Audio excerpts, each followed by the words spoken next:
Today I just made the whiskey for breakfast, which was one of Husk's new classic culture cocktail. The idea and the premise behind the whiskey for breakfast was making more of an approachable cocktail that would be a little bit driving into the Caribbean culture as well, so something that's going to be light and spicy. So we start off with the Four Roses, the yellow label, which is also one of the classic bourbons you find here on our shelves here at Husk. What we do is we do a process called fat washing. So we'll take coconut oil, which is usually viscous at room temperature, and we'll heat it up on a base plate until it gets to a point where it's essentially just like water. What we do is we filter that through the Four Roses. What we do is we then let it freeze, and essentially what happens is the change in density causes that coconut oil to float up to the top, forming a brick.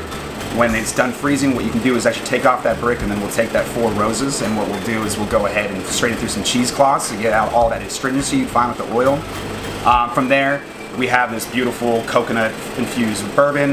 Essentially what you'd usually taste is going to definitely be higher on that Caribbean style, so to kind of add in some more of that spice, we add the Jamaican No. 2 bitters.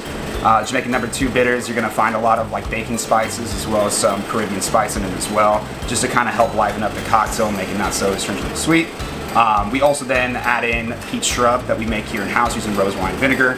What that does is it helps actually tie together all the different flavor profiles, bringing from the front part of the tongue all the way to the back part of the tongue. So as you're sipping it, you'll find that mild vinegar, a little bit of that sweet peach to kind of bring it back to that South Carolina native. And then just to kind of give it the bitter note that you can find in something more like a Manhattan, because essentially what this drink is a Caribbean style Manhattan. We use Angostura Amaro. Angostura is usually found in bitters, but here we actually like to use the Amaro because we find that instead of using smaller quantities, it's easier for us to work and make it malleable within the cocktail.